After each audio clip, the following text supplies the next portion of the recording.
करना हो तो किस रूप में मिलोगे?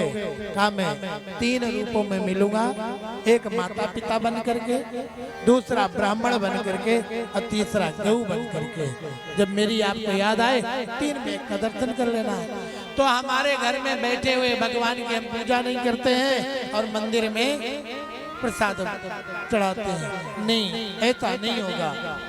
माता पिता की जिसने सेवा नहीं किया है, माता पिता की जिसने उपासना नहीं किया है, उस जीव का जीवन नरकमय है, कष्टमय है। जिसने सास ससुर माता पिता की सेवा किया है, उसका जीवन धन्य होता है। बड़े भाग्यशाली वो होते हैं जिनके माता पिता होते हैं। जानते हो, बहुत लोग करना चाहते हैं लेकिन ये सुख उनको नहीं मिलता है। इसमें कोई बहुत भाग्यशाली होंगे जिनके माता पिता जिंदा होंगे। किनके किनके माता पिता जिंदा है, हाथ ऊंचा करें।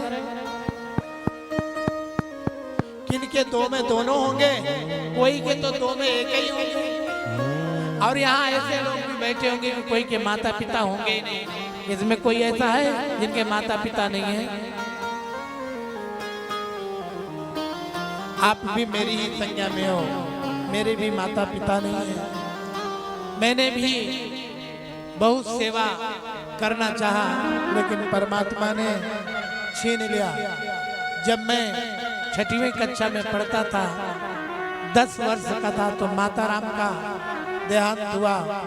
सन 11 में मैंने इंदौर ले गया, उनका बहुत इलाज कराया और मात्र इलाज कराया सिर्फ 8 दिन।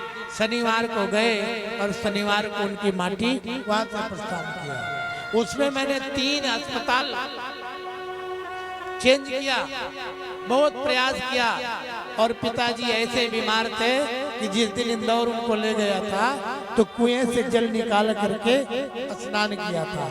आप जानते हैं ये माता पिता पानी के बुलबुला जैसे हैं, कुछ दिन के लिए हैं। माता पिता भगवान है, माता पिता सर्वत्र पूजिते।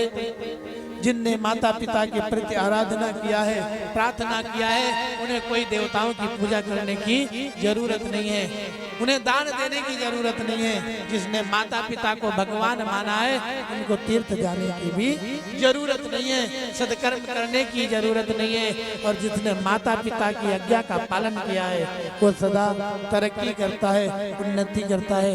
भाइयों, ये पल आप सबको मिले हैं तो माता पिता की खूब सेवा करो, माता पिता की खूब उपासना करो।